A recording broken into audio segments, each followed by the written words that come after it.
Hello, YouTubers and NFL fans everywhere. This is Matt, the NFL Fanatic, giving you my Week 17, 2016 NFL predictions. Well, this week for the Fanatic over the holiday season, it was a positive time for the picks, and the spirit of winning was very well appreciated through both sets of my picks. For against the spread last week, I went 11-5 against the spread, one of my best against the spread weeks ever.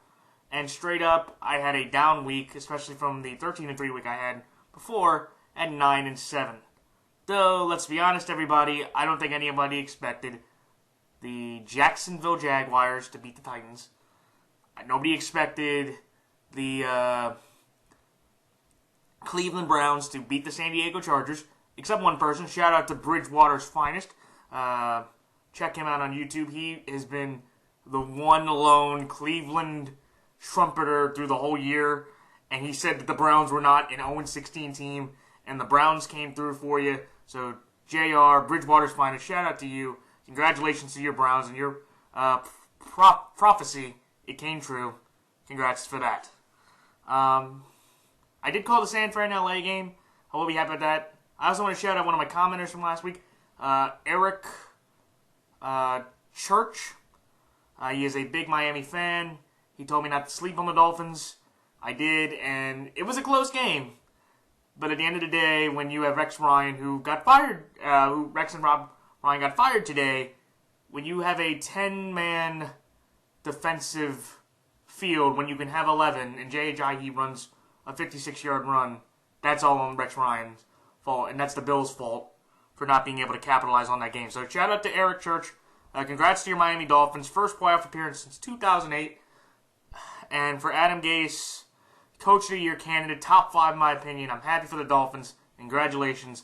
Best of luck to you in the playoffs this postseason. So congratulations, Eric Church. Shout out to you. So I was wrong about your Dolphins. So that game was close. But, again, a lot of the games this week, it came down to kicking. Randy Bullock for the Bengals. Stephen Hauschka missed the extra point. They still would have lost by 2 points. But Hauschka with that. Dan Carpenter missing 2 kicks. I'm trying to think of some, Tucker missing a kick in the game against the Steelers. There were so many bad missed kicks, and there were so many opportunities that the games that I had correct. If those kicks went through, we could have a different story. But, you know what? That's why, with the extra point rule and this new kicking's at an all-time low. That's why, again, having a great kicker is an extreme benefit. So, I did want to mention that.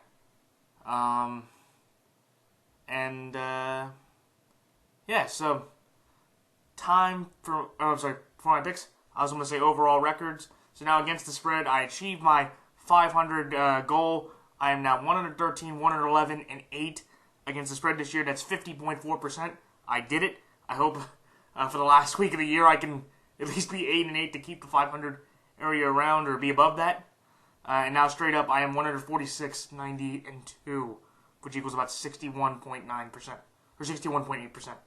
So, alright, so time for my picks. This is going to be an interesting week because this week is always the awkward one because it's a bunch of divisional games and how the playoffs are set, there's very few that matter. But time for my picks. So, this Sunday on New Year's Day, Happy New Year everybody as well. On New Year's Day, when the 8-7 Baltimore Ravens go to the 5-10-1 Cincinnati Bengals, the Cincinnati Bengals are 2-point favorites in this game. I like Baltimore +2 and Baltimore straight up. Then the next game, when the 10-5 New York Giants go to the 8-6-1 Washington Redskins, the Washington Redskins are 7.5-point favorites in this game. I like the New York Giants plus 7.5, but I will take the Washington Redskins straight up. And then the next game, when the 9-6 Houston Texans go to the 8-7 Tennessee Titans. The Tennessee Titans are 3-point favorites in this game. I like Tennessee -3 and Tennessee straight up. And then the next game, when the 6-9 Carolina Panthers go to the 8-7 Tampa Bay Buccaneers. The Tampa Bay Buccaneers are 4-point favorites in this game. I like Tampa Bay -4 and Tampa Bay straight up. And then the next game, when the 3-12 Jacksonville Jaguars go to the 7-8 Indianapolis Colts. The Indianapolis Colts are 6-point favorites in this game. I like Jacksonville here +6 and Indianapolis straight up. Then the next game, when the 13-2 New England Patriots go to the 10-5 Miami Dolphins. The New England Patriots are 7.5-point favorites in this game. I like New England -7.5 and New England straight up. Then the next game, when the I have to find it. Okay, there we go. Next game, when the 3-12 Chicago Bears go to the 7-8 Minnesota Vikings. The Minnesota Vikings are 5.5-point favorites in this game. I like Minnesota -5.5 and Minnesota straight up. The next game, when the 7-8 Buffalo Bills go to the 4-11 New York Jets. There you go. The Bills are 6-point favorites in this game. I like Buffalo -6 and Buffalo straight up. Then the next game, when the 13-2 Dallas Cowboys go to the 6-9 Philadelphia Eagles. This game was a pick-em the last time I saw it, and just for everybody's record, I'm going off the spreads I did on Monday, so these are the ones I'm going to stick with. Dallas was in a pick-em. I'm going to take Dallas in that pick-em against Philadelphia, and Dallas straight up. Then the next game, when the 1-14 Cleveland Browns go to the 10-5 Pittsburgh Steelers. The Pittsburgh Steelers are 7-point favorites in this game. I like Cleveland +7 and Pittsburgh straight up. Then the next game, when the 6-8-1 Arizona Cardinals go to the 4-11 Los Angeles Rams. The Arizona Cardinals are 6-point favorites in this game. I like Arizona -6 and Arizona straight up. Then the next game, when the 12-3 Oakland Raiders go to the 8-7 Denver Broncos. The Denver Broncos are 2.5-point favorites in this game. I like Denver -2.5 and Denver straight up. And then the next game, when the 11-4 Kansas City Chiefs go to the 5-10 San Diego Chargers. The Kansas City Chiefs are 4.5-point favorites in this game. I like Kansas City straight up. Kansas City -4.5 and Kansas City straight up. And in the next game, when the 9-5-1 Seattle Seahawks go to the 2-13 San Francisco 49ers. The Seahawks are 9.5-point favorites in this game. I like Seattle -9.5 and Seattle straight up. And then the next game, when the 7-8 New Orleans Saints go to the 10-5 Atlanta Falcons. I like Atlanta is a 6.5-point favorite this game. I like New Orleans +6.5 and Atlanta straight up. And then finally, for the Sunday night game, when the 9-6 Green Bay Packers go to the 9-6 Detroit Lions. The last time I checked, this spread was a pick'em, and I will update the spreads in the description when I look. But I will take Green Bay, whatever, against the spread. I think it'll be about a 3 to 5 point spread. I'll take Green Bay minus that spread and Green Bay straight up. All right, so time for my thoughts on each game. Baltimore at Cincinnati. You know, this game, just like I said, this week it's a lot of meaningless games. But I look at the Ravens and at the Bengals. For the first time, Ben Roethlisberger, when he's thrown multiple interceptions against the Ravens defense, he usually loses. This is the first time where he's thrown multiple interceptions and the Steelers were able to win the game. So congratulations to the Pittsburgh Steelers and their fan base for winning the AFC North. I thought we had a chance to when Flacco and Juszczyk scored that game-winning touchdown. I thought we had a chance to clinch it, but our defense let us down like it has most of the year. And the Steelers were the better team. And Antonio Brown made one tremendous play. I give him a lot of credit for that.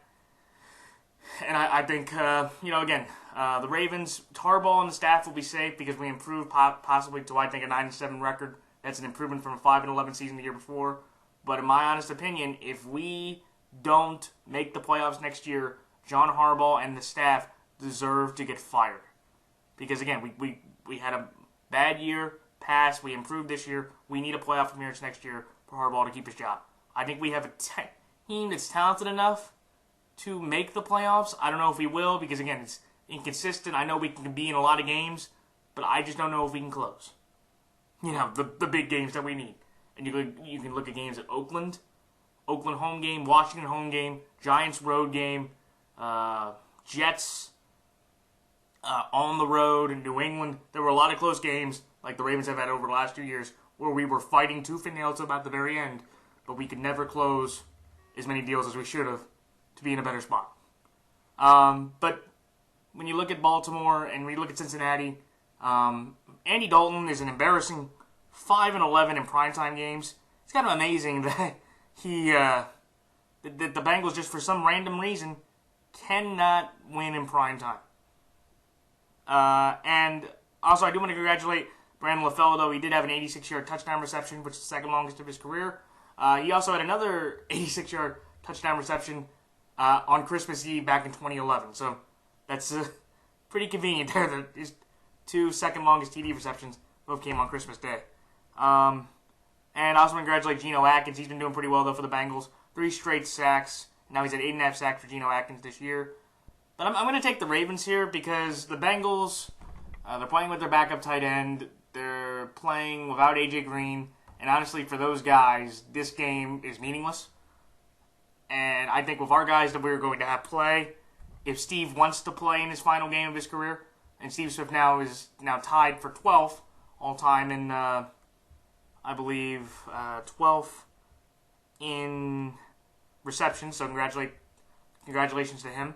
If Steve wants to play, he can, but I think with our talent and what we have a healthier team, and our stars are going to be more willing and more excited to play. We're going to be trying to sweep the Bengals for the first time in 5 seasons. I think we will, just because we have a better defense. We're healthier, and just looking at the Bengals this year, the injuries have ravaged them, and just they can't find ways to close games. And I think with this one in a meaningless game, the Ravens will show up and either make a few more plays to get the game out of reach for Cincy, or Baltimore or Cincy will make one more mistake. Again, it's a meaningless game. I don't care if we win or lose. I wouldn't mind the win, but again, 9-7, 8-8. That we're not making the playoffs. So I'm going to take Baltimore here. Healthier team. Stars are going to play. And we're going to try to get a confidence builder if we swept the Bengals and we went 5-1 in the division. And we had a winning record. So that's all I like. Baltimore +2. And Baltimore straight up. Washington over the Giants. I want to congratulate the New York Giants, or especially Odell Beckham. Became the second fastest player to reach 4,000 receiving yards. He did it in 43 games. I think Randy Moss is the only wide receiver that has also reached 4,000 receiving yards in 43 games. But when you just look at what the Giants did on Thursday against Philadelphia, it's awkward because, the Giants will hook you in the sense of they have a tremendous defense. The $200 million they spent on guys like Olivier Vernon, Snacks Harrison, JPP they brought back. They signed Janoris Jenkins. They have Eli Apple. Landon Collins become a star. They have a top defense in this league. But when you watch the Giants' offense, it is hard to watch because they cannot run the ball at all. Their offensive line, their left tackle, Eric Flowers, is really struggling. And, you're almost kind of thinking, will he ever develop into that left tackle they need him to be? And the Giants' offense is essentially Odell or bust. Odell Beckham was targeted a season-high 20 times. I give him credit that he caught 11 balls. But you can't have a quarterback, A, throw it 63 times, and B, throw it to his one guy 20 times. And even though, again, for the Giants, this is one of those games that's kind of common. The last 2 times when they won the Super Bowl, when they made the playoffs, here were kind of how the stats were. In 2007, in Week 15, in 07, in the second to last game, they beat the Bills, and he went 7 of 15 for 111 yards, no TDs, 2 interceptions. And in 2011, against, I believe it was the Jets, even though they won the game, he went 9 of 27 for 225 yards, a TD, and 1 interception. So Eli typically tends to do this, and I know a lot of Giant fans are going to say, well, again, it's the regular season, and Eli's so erratic, and just wait till the postseason. Congrats to Manning, for getting to the postseason, and hopefully for Giant fans, that formula will work. But for the Giants, they're playing a Redskin team that got bailed out by the Bucs with them losing to New Orleans.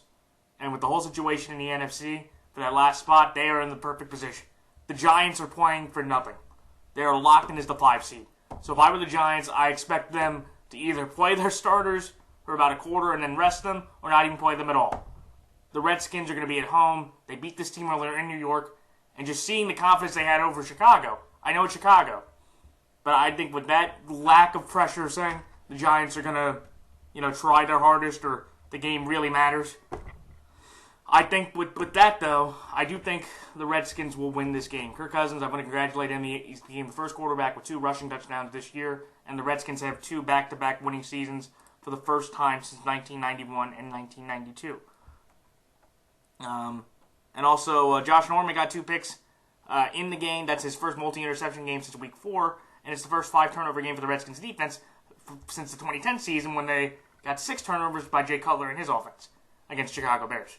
So, again, I'm taking the Giants here plus 7.5 because, again, I don't know what Ben McAdoo will do. I think if they play the game, if the starters will play, I think they can make it close. But with the effort and the desire really not there for the Giants to really win or lose, I think the Redskins will take advantage of it, and they will get the victory. If this was under 7 or 7 or under, I would take the Giants. Or, I would take the Redskins. But with it being over 7, I think if the Giants want to play or, see how they match up against a Washington team that they more than likely will see in the playoffs, or possibly, they'll make it a 7-point game. I'm going to take Washington here, more motivated, they're at home, and if Kirk Cousins wants to earn his money, this is the one game he needs to show up in against a team that is literally playing for nothing. So that's why I like New York plus 7.5, but Washington straight up. Next game, Titans over Texans. The Houston Texans went 7-1 at home. That is their best record in franchise history for a season at home, so congratulations to them there. But it's just kind of an amazing feat where over the last 3 years, first time in Texans history, they've had 3 straight winning seasons. But it's an amazing feat that Bill O'Brien, his 8 quarterbacks that he has started, Ryan Fitzpatrick, Ryan Mallett, Case Keenum, Brian Hoyer, TJ Yates, Brandon Weeden, Brock Osweiler, and Tom Savage. 8 different quarterbacks have taken a start for the Houston Texans over the last 3 seasons. And the fact that he has a winning record is a tremendous coup to Bill O'Brien and that team that he's been able to play with those kind of quarterbacks and get winning seasons. But at the same time, you could argue that's an indictment on Bill O'Brien and Rick Smith, their general manager, the fact that they've had to go through 8 different quarterbacks, especially the most recent one, they just paid $72 million to. But I digress. And again, Tom Savage, he had an up-and-down performance through that first half. He looked just as bad as Osweiler or just as ineffective. He didn't turn the ball over, but he didn't really do anything either. By the second half, he made enough plays, and the Texans' defense, I think the defense, of course, has been carrying him, and DeAndre Hopkins went on to make some big plays, which helped them out. But I think with this game, this is, again, a meaningless game, and I just look at the Titans. True, they lost Mariota, and true, which is huge. He'll be out 4 to 5 months. I wish him the best of luck with his health, because the Titans are going to surely miss him. But the Houston Texans, like the Giants, are locked in the 4 spot. So if I were the Texans, here's what I would do. I think Tom Savage should start because he needs that experience going into the next week in the wild card round. But all the veteran guys that are nicked up, or guys like Lamar Miller who's down, or guys that just need rest, I would just bench them because this game really doesn't matter if you win or lose. And I don't think if they lost their 10-game division winning streak, which is the longest in the NFL, I don't think Bill O'Brien would care if it would mean that those guys could get more healthy for their wild card game next weekend. So that's what I'm going to go with Tennessee. Tennessee, Matt Castle, he's been around the league long enough. The Titans have the talent. They have the offensive line. And I think Matt Castle can play well enough with Tom Savage that the Titans team will just do a little bit more against the Texans team that, again, is really not that interested in playing a game that doesn't mean anything. So that's why I'm going to take Tennessee -3 and Tennessee straight up. Next game, Bucks over Panthers. I want to congratulate Greg Olsen. He became the first tight end in NFL history with 3 straight 1,000-yard receiving seasons. That is incredible that he is the only one that's been able to do that, especially with guys like Rob Gronkowski, Shannon Sharp, Jason Witten, Tony Gonzalez, some of the best tight ends haven't been able to accomplish what Greg Olsen was able to accomplish. And when you look at the Bucs, and when you look at the Panthers, it was kind of a sum of their season. They put up some fight. They couldn't really run the ball. I think Jonathan Stewart had about 25 yards. Fozzie Whitaker added about another 30. Kelvin Benjamin had a nice game. He finally showed up in a big spot. He had 4 receptions for 63 yards and a touchdown. But Cam Newton was wildly inconsistent. He kept targeting Ed Dixon pretty much the whole game, which I didn't quite understand that. But he threw 2 interceptions, and the Panthers, for the 4th time in the 6-year tenure of Cam's tenure, have been under 500. And now we can look at Cam Newton's 2015 and maybe say that that was a 1-year outlier than what Cam Newton usually typically tends to do. So we will see. But Tampa, to go with Tampa though, they had their shots. They were playing a New Orleans team that was, playing just for pride. Tampa was playing for something. And Winston in that offense choked out. Winston, and again, when he turns the ball over twice or more, it's not a good thing. He's now 1-7 in those games when he has 2 or more turnovers, 2 or more interceptions. Jarvis Byrd, his first 2-interception game in over 3 years for the Saints. And now Tampa, they have this really awkward formula in order to get into the playoffs. And to me, I look at Tampa and say they're going to try to get to above 500, which, again, kind of like with the Titans, it'll be 2 nice wins for their years. These 2 teams are the Titans are obviously out already, but it's going to be 2 teams that aren't going to make the playoffs. But if you look at how the teams are shaped up, there are advantages that the Bucs have over the Titans, and there are advantages the Titans have over the Bucs. But their quarterbacks and their teams made the next step and moved in the right direction to where I would say we're moving in the right direction, and we've had enough progress to believe that this is the formula and the team that we will go with in the future. And with Tampa, I just think it's something where Winston and them, they want revenge for what happened last year against Carolina, and I just think Tampa is just playing the better, more consistent football compared to Carolina. Carolina got a huge break with Washington, but I think with Tampa, knowing that they still have something to play for, and Carolina is just playing the play, I think Tampa will show up and they'll get a close win over a division rival and sweep the Panthers for the first time since I believe, or in a long time. If somebody could tell me the last time the Bucs swept the Panthers, that'd be greatly appreciated. But I'm going to go with Tampa here. They're playing for something. Carolina, it's just kind of another game, and I'm just looking at how Cam and them played the last time against them. I'm not as sold. I think in Tampa that they will get the victory. So that's why I like Tampa Bay -4 and Tampa Bay straight up. Next game, Colts over Jaguars. I want to congratulate the Jags. Nobody expected them to beat the Titans. It was their first home win in Jacksonville in over a year. And Blake Bortles had his best game of the year. They put up a season high in points. He threw a touchdown to Marquise Lee, and Marquise Lee threw a touchdown to Blake Bortles. They're the first wide receiver quarterback duo receiving touchdowns each since 1985. And it was Jacksonville's defense. It was the second fewest points they'd given up the entire year. And it was quite interesting because, I respect Gus Bradley, and I've actually, seen Gus Bradley when I went to the Ravens game last year. But it was quite interesting looking at Doug Marrone and seeing how that team played under his leadership. They just looked a lot better, and they looked like the Raiders that I thought the Jags could be on the East Coast.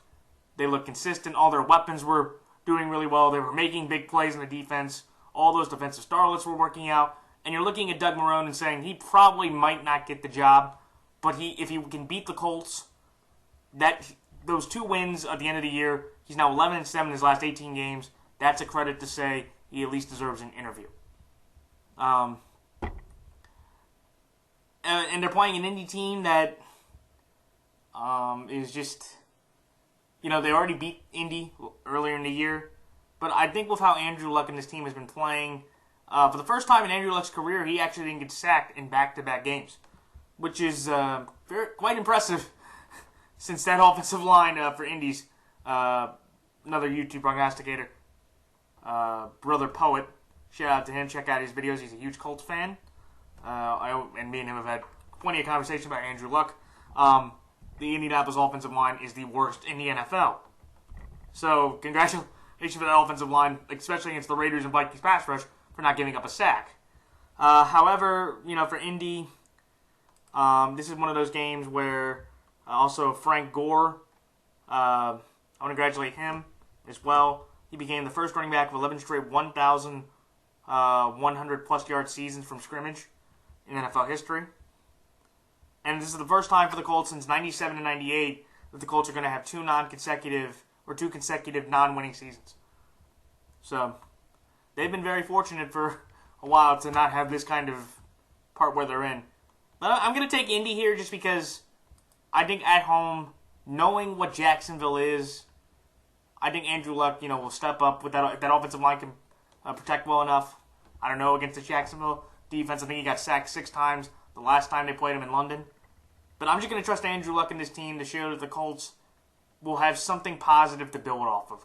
Because getting swept by the Jags is a very sour note to end the year on. And I know the Colts fans, that's going to be a hard pill to swallow. But I'm just going to trust Indianapolis here to play a more solid game around than what Tennessee did. And I think Andrew Luck will make more plays. And I think with the fact that being in Indianapolis, Indy remembers what happened earlier in the year.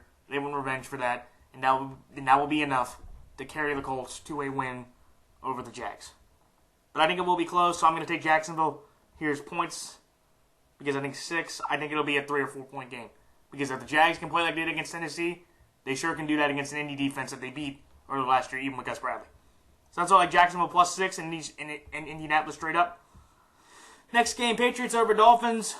What can you say about the New England Patriots that hasn't already been said? The New England Patriots are 13-2, and with that 13th win, Bill Belichick became the 5th NFL coach in NFL history with 200 wins for one franchise. It's also the 3rd largest margin of victory for the Pats-Jets rivalry since, it's been in existence. They look unstoppable, and everything that went on in the AFC this week with Derek Carr breaking his fibula, and you have Tom Savage, you have Alex Smith, you have Ryan Tannehill coming back from an ACL, MCL sprain. I don't see, besides Pittsburgh and Kansas City, and they have their own flaws with Pittsburgh's defense and Kansas City's offense. I just don't see any team providing a challenge in New England for the Patriots. Because, again, if you could give me Pittsburgh's offense and Kansas City's defense and put them on the field with New England, I would say that team has a chance. Unfortunately, those are two separate teams, and there are two separate aspects. So, again, I truly believe that New England has a very easy road with Derek Carr's injury to get to the Super Bowl at least. Also, I'm going to congratulate LeGarrette Blount, 16th rushing touchdown this year. That's the most by any running back since 2011 when LaShawn McCoy had 17 rushing touchdowns. Again, though, but they are playing a Miami team that has had one of the best stories in the NFL. At 1-4, if you would have told me after they got blown up by the Titans this Dolphin team was going to make the playoffs, I would have laughed. Because I would have said, look, this Dolphin team has a lot of dysfunction, has a lot of stuff they have to clean up in order to make that happen. But ever since they've won 9 of their last 10 games, Jay Ajayi has become their bell cow running back, and with what he did against the Bills, he became the 3rd running back with 3 200-plus rushing yard games in one season, joining O.J. Simpson and Earl Campbell is the other. O.J. Simpson, O.J. Simpson and Earl Campbell is the only other running backs with 3 200-plus rushing yard games in one season. Cameron Wake, here was a great stat. When Cameron Wake gets a sack for the Dolphins, and Cameron Wake has gotten a sack in every one of their games that they have won. They're 10-0 when he gets one sack. But looking at this scenario, I would congratulate the Dolphins. The 5 or 6 seed, it doesn't really matter. New England's going to play their starters because if Oakland beats the Broncos and the Patriots lose, the Raiders get the 1 seed. So the Patriots will play their starters this week because they have to. And also, again, New England's had trouble in Miami over the last few years. The Dolphins have won 3 straight home games against the Patriots. Last time I think they won in Miami was 2012. So, this game will be tough. And you could ask, okay, well, if Miami's going to be locked in the 5 or 6 seed, why do you play your guys, or do you just let your guys rest? Here's what I would say to that. I would suggest the Miami Dolphins should play their starters, because everybody in the AFC does not want to see New England be able to fly from Miami with a win and just be able to stay in Foxborough, Massachusetts all the way through January all the way until about the end of January until they get their plane ticket to Houston to go down for the Super Bowl. So if you're the Miami Dolphins, you should play your starters because you should try to knock them out of the playoffs. And especially with what the Raiders have, everybody in the AFC would feel much more comfortable saying, okay, if the Patriots have to go on the road, or if the Raiders, going to Oakland for New England, even though I still think they would win, is going to be a little bit tougher and just, with the environment than having Oakland have to go all the way to New England, or everybody having to go to New England. Because everybody would much rather have Oakland as the number 1 seed compared to New England. That's just a personal psychological thing, because over the last several years, I believe the few times New England's gotten the number 1 seed, 03, 04 they made the Super Bowl, 07 they were the number 1 seed and made it, and 11 they were the number 1 seed and made it, and every other year that they weren't the number 1 seed, and 14, well, maybe not 2014 because Andrew Luck beat the Broncos. No, I'm right, because Denver was 2 seed. I digress. But every year that New England basically has been the number 1 seed, they have made the Super Bowl. When they have been the 2 seed all the other times, it's been about a 50-50 shot, or it's been more likely than not that they haven't made it. So, again, this year's a bit different, and you could be just saying, I'm just saying a bunch of nonsense, because New England should be able to go into Oakland and win that game anyway. But just for fans' sake, they would rather have to see New England try to go into Oakland instead of New England just being able to stay at home. So, that's why I would play their starters, but since New England's going to play theirs, I think New England will, come up and play. They will be motivated, and knowing that the number 1 seed is on the line, Tom Brady will have a good game, and I don't think Matt Moore against the number 1 ranked defense in the NFL will do enough to drive the Dolphins to a victory to get them to remain in the 6th seed. So that's why I like New England minus 7.5 and New England straight up. Vikings over Bears. This is one of those games where another meaningless game, but I'm going to take the Vikings here. Sam Bradford, I'm not going to call him Sam Bradford today. He does not deserve that. He played his career game, literally 383 yards passing and 2 touchdowns. Again, that's an outlier for him because he's played 76 career games. Only 13 times he's only thrown for over 300 yards. So don't expect Sam Bradford to be this, phenomenal quarterback or be that effective and be that productive that often. But I'm going to take Minnesota here just because I liked what I saw out of the offense. The defense couldn't stop Aaron Rodgers for a second, and there's been that story that was going around that the Minnesota Vikings defensive backs went rogue on the first drive of the game where Xavier Rhodes was supposed to cover Jordy Nelson, but Xavier Rhodes deferred that to Terrence Newman, and the Packers went on to score on that possession.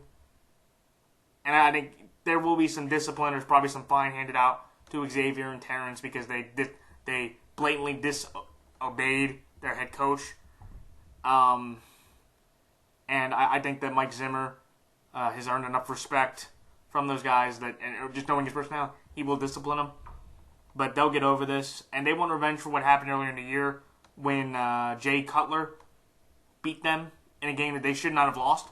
And you could argue that that game against the Bears was the downfall of this team because everybody can give them a pass for the Eagles game. The Eagles were, we thought, a decent team, and they've shown this year more often than not they play way better at home than they do on the road, and the Vikings were on a bye. But it was the game in Chicago where everybody was concerned because, again, the Bears, I believe, have only won one other game since they beat the Vikings, and that was against the hapless Niners. So they're motivated by that. Matt Barkley threw 5 interceptions, like I said earlier. I think he can throw another 2 or 3 interceptions in this kind of game against this defense. And I think Minnesota at home, that is a very tough place to play. And with that kind of Bears offense, I think the Vikings are able to get a nice complimentary 500 victory, .500 season. Definitely a disappointment. I'm not sold on Bradford coming back, even though I know he will come back because Teddy Bridgewater is not healthy yet. But, for the Vikings, hey, going .500, it's definitely not the way you wanted it, and it definitely sucked from the way you started, but hey, you're .500, so you will take that.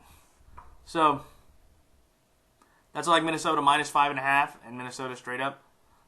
Bills over Jets. Again, one of those games.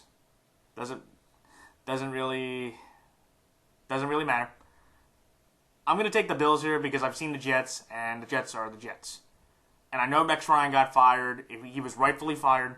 I thought that Rex Ryan, he had to win out to even have the slightest chance to possibly keep his job, even though they weren't going to make the playoffs, so they might have fired him anyway.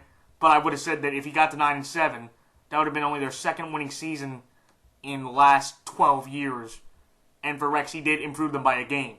And in average season and a winning season, there is a different connotation, which would be favorable for Rex. However, when you screw up with the tackling, with the defense, the poor tackles they had in the game for huge gains, when Kenyon Drake can run around the field and get a 45-yard touchdown run, when, again, you have 10 men on the field when you can have 11, it was time for Rex to go. And now with Tyrod Taylor also, Tyrod Taylor has been benched for this weekend, and E.J. Manuel will start. So, again, I might be, taking a risk here. But I just said earlier, I'm going to take the Bills -6. There's part of me going, I could take the Jets +6. But seeing how bad the Jets are, Petty went out. This whole team's quit on Todd Bowles. I don't want him fired. But over the last few weeks, if he did get fired, I understand it. I don't want him to, but I'd understand it. I just think the Jets have just completely given up. And the Bills, they're going to play for Anthony Lynn. And trying to get the 500 second year in a row, that's attainable. And just anything the Bills have is better than what the Jets have right now. So that's all like Buffalo -6 and Buffalo straight up. Next game, Cowboys over Eagles. I'm going to take the Cowboys here just because when I look at this game, congratulations to Dak Prescott, though.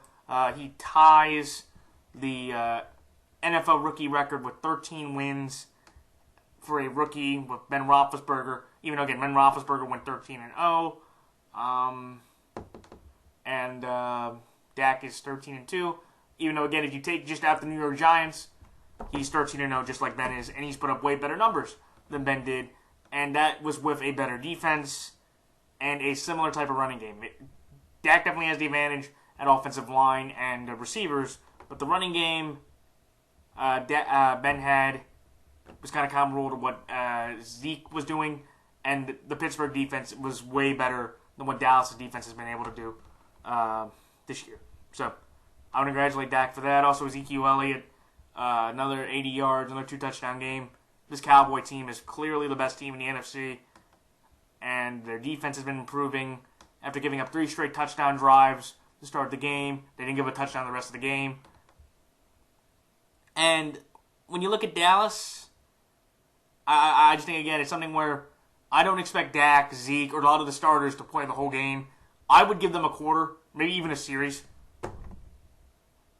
And I would let Tony Romo play. Because at this point, Tony Romo, he's just playing as the backup. He needs reps. Jerry wants him to contribute. And if he can beat the second stringers on the Eagles or beat the first stringers on the Eagles, that gives him that sense of accomplishment saying, well, see, Tony contributed and he got us a 14th win that, what is great for us. It's a new franchise high, I believe. And, he got us a win. So Tony would have contributed. It will be a tough game because the Eagles, they always love trying to spoil the Dallas Cowboy parade. However, I think with Dallas, I think their offensive line can hold pretty well. And I just think with the Eagles, with the way they are, I think with pretty much their offensive line pretty much intact, I think the Cowboys are going to be able to win this game in a close one.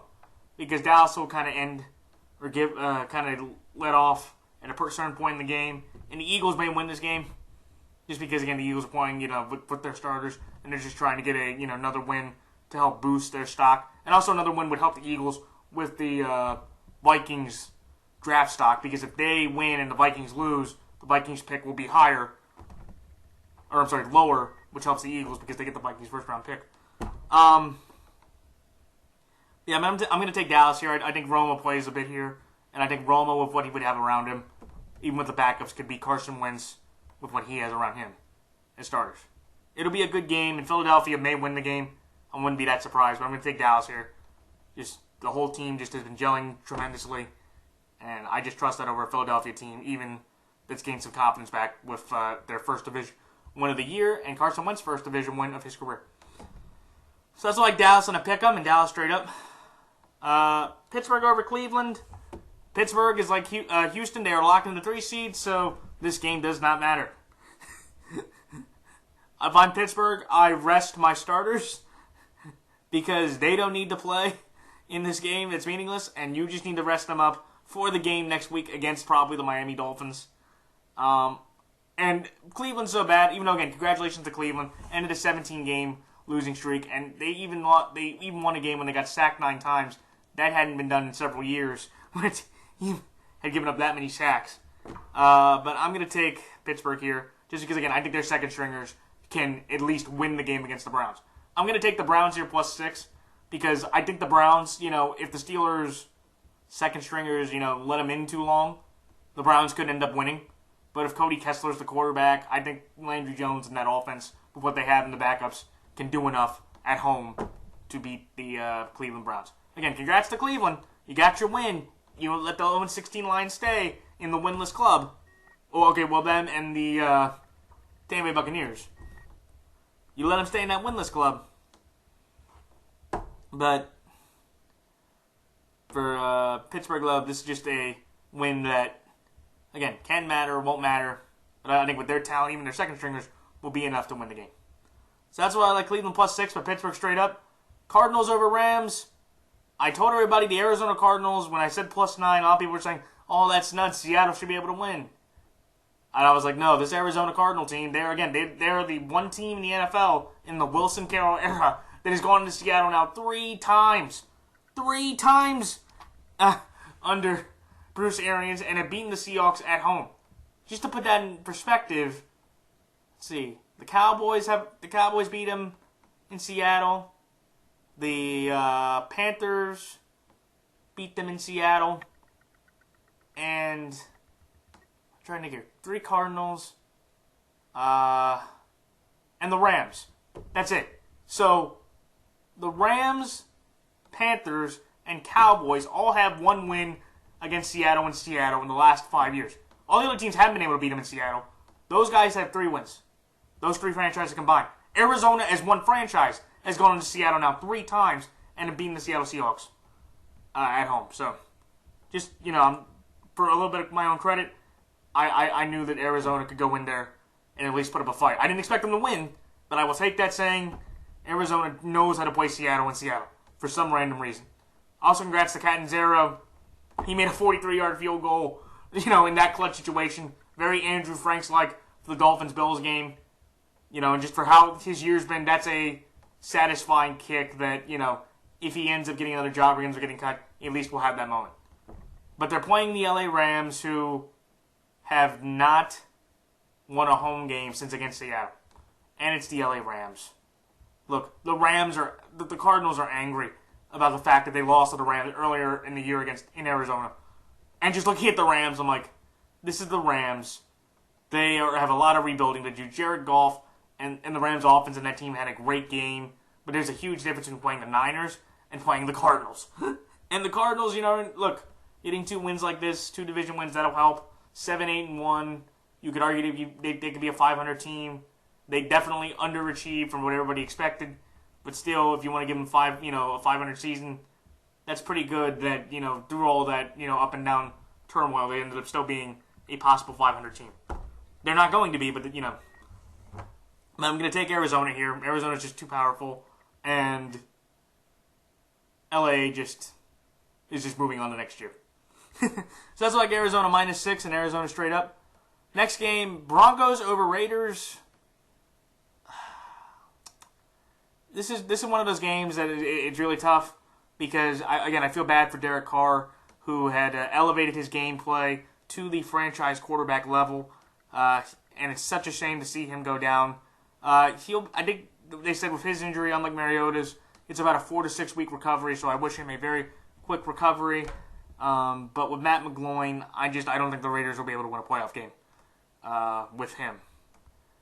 And just knowing what the Broncos have, I do think that, again, the Raiders won the game in Oakland earlier in the year, 30-20, but that was a lot based off that running game. What I would do is you stack the box, and I know Denver's running defense is not great, but I stack the box against Murray, and I tell Matt McGloin to throw it on our secondary. And I just think with him being in that Denver era, knowing what the game was like the last time, it was like a 15-12 game and in Denver, and Khalil Mack had to have 5 sacks for the Raiders to win that game. I think with Matt McGloin now there, I just don't see him being able to make enough throws in that Denver environment to win this game. And Simeon, right, he's been up and down. He's been more down than up. And I was really, confident in him through the first few weeks. Now as the year's gone on and I've seen a more complete sample, I'm kind of like, well, Trevor Simeon is Trevor Simeon. Like, he can play the position. He could, possibly, lead you as a backup or a good backup, if you needed to have 4 to 6 starts. But as you see him, you typically tend to go, you better hope Paxton can pan out because Trevor Simeon, is not, being able to lift this team. And I know there's a lot of problems with the offensive line, and C.J. Anderson went down, and their running game has been very non-existent since then. And that's leaving the defense, out there way too long. But I think in this game with Matt McGloin, even though, again, he is 1-5 in his career, his only career win was against the Houston Texans coached by Gary Kubiak. Gary Kubiak is now coaching the Broncos. So, his only 2 wins in the NFL could be against Gary Kubiak. So, we will see. And I think the Raiders, they have definitely more talent on offense, and they have the better offensive line that they will put up a fight against the Broncos. But at the end of the day, I think Trevor Simeon, in the game that will give him some confidence and, show the Broncos that maybe he deserves to have the job for next year. Maybe not the whole year, but he definitely deserves to be the incumbent starter next year. Needs to win this game in order to give him a winning season and show the Broncos confidence, saying Paxton is going to have the job later. But going into next year, I deserve to be the incumbent starter because I am the best quarterback for this team right now if they don't get Tony Romo, a free agent, to lead this team. So I'm going to trust that fire and that motivation. And also, I just don't believe in Matt McGloin that much to lead the Denver Broncos to victory. So that's all, like Denver minus 2.5 and Denver straight up. Next game, Kansas City over San Diego. This was easy. Kansas City, they scored 21 points in the first quarter. I think that was the first time they had done that in the Andy Reid era. And that was the first time they had done that in about 30 years.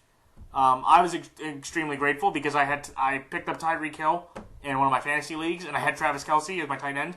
And within the first quarter, they both scored 31 points combined, and I won my fantasy championship.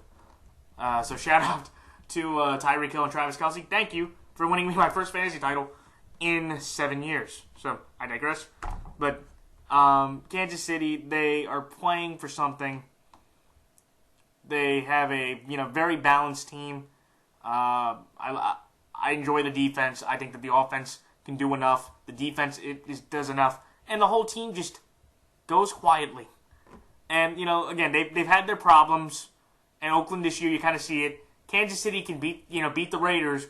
But the Kansas City Chiefs have had problems with rising teams, especially the 2 teams that I think are going to go 9-7, the Bucs and the Titans. 2 teams the Raiders beat. And that's kind of the difference of how Oakland's kind of in the spot they are.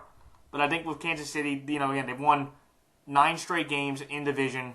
They're 21-4 in their last 25 games. That's the best record in the NFL since that point last year. And just knowing San Diego, this is a game that's just going to be a sad story. San Diego may be motivated because, again, this is probably going to be the last game in San Diego Qualcomm Stadium ever for that franchise. But after losing to the Browns, I just don't know if you can put up a fight or just put up any heart. You may be happy for the fans, but you lost to the Browns.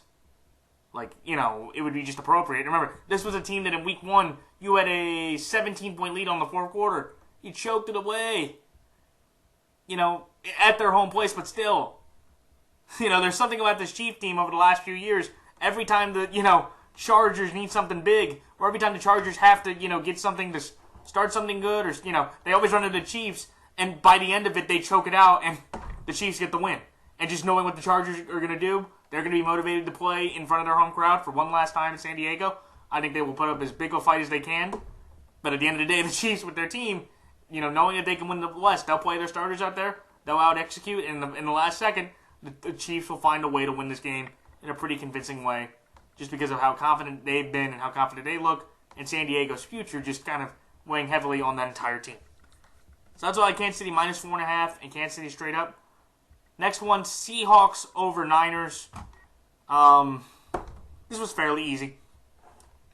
It stinks for me because I'm a huge Russell Wilson fan, and I know that that team is not going to win the Super Bowl. They have too many injuries on the defensive side, too many injuries at the running game. Their defense and their players are talking about the coaching, and just knowing the fact that they lost a 2-seed opportunity, that's going to cost them after the next game when they probably will have to go to Atlanta. And they'll lose to the Falcons in a possible close game because if Russell Wilson can play like he did against Arizona, it'll be a shootout. But just like his first playoff loss back in 2012, Matt Bryant will probably kick a game-winning field goal again. But I digress. And again, they're horrible on the road, but they're playing the Niners. Right? Like, this is a game where, look, Seattle, you can be as bad as you've been on the road. You could put up 3 points against, the Rams. You could put up 5 points against the Bucks. You could put up 10 points against the Packers. Right? You have to beat the Niners on the road. It's like, look, if you score 5 points, your defense with that offense can hold the Niners to 3. Like, if you just have any pride or just, want to say, well, hey, we can, have a little tiny bit of road confidence, you need to win this game and need to do it convincingly. You blew them out at home earlier in the year, week 3. Now you're at home. Now you're on the road against a Niner team that is the second worst team in the NFL.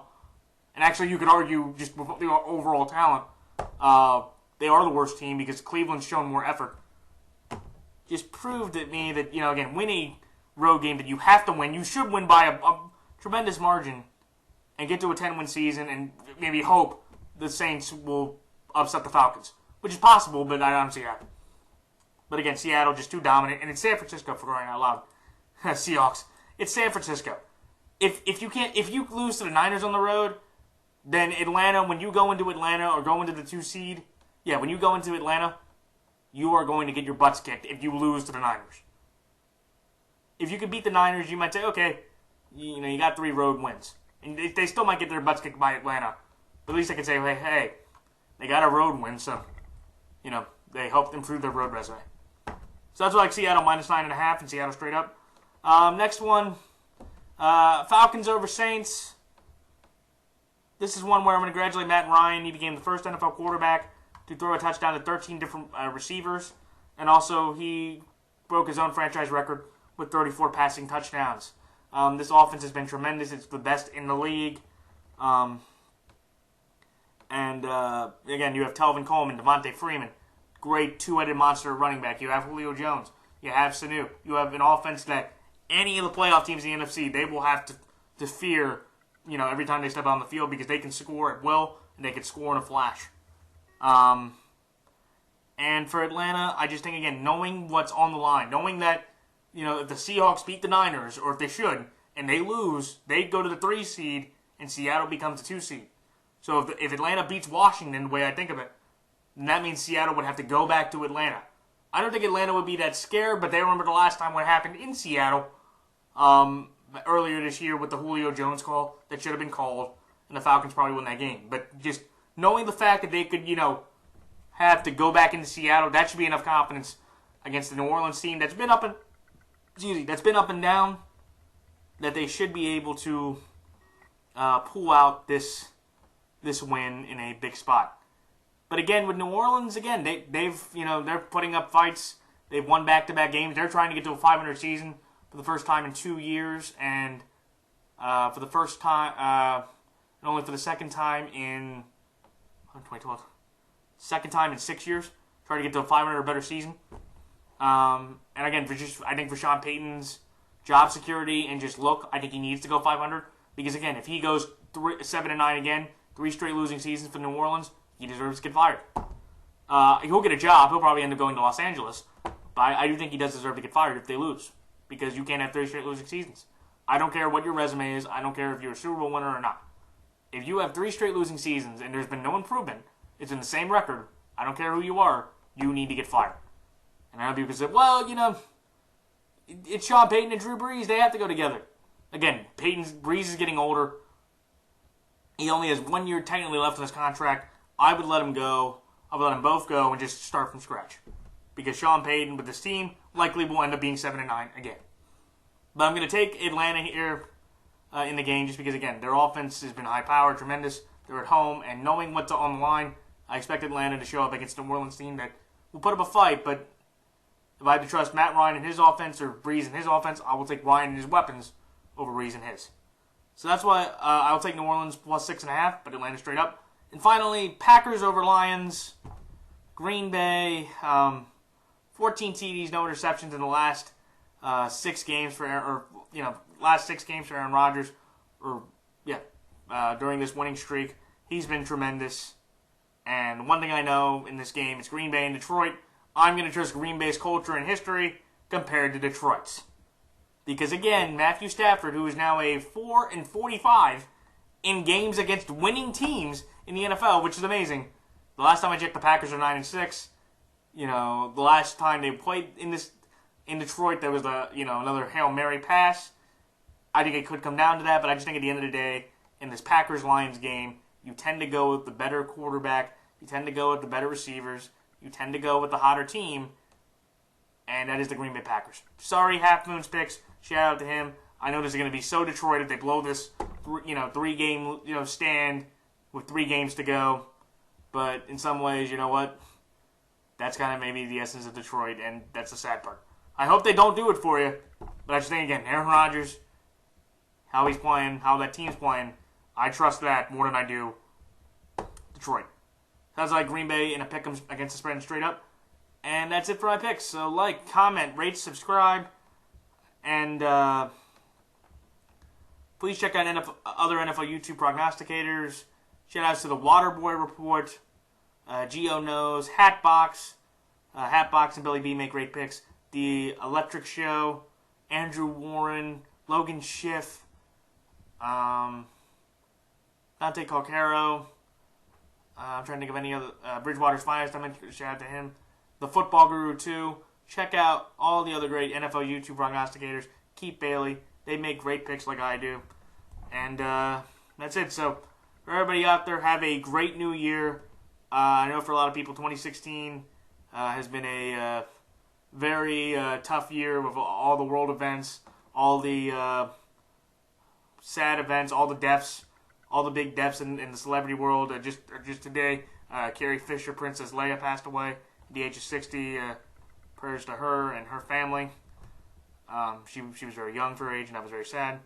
And let's just hope for everybody, just for next year, that 2017 will be a better and brighter and more positive year for everybody out there. It's a new year, new slate. Hopefully everybody can think positive for the new year, and new wishes and new goals and new dreams can all be accomplished in the new year of 2017. So that's it. So until the playoffs start, this is Matt the NFL Fanatic signing off. Until next week for the Wild Card Weekend, so long.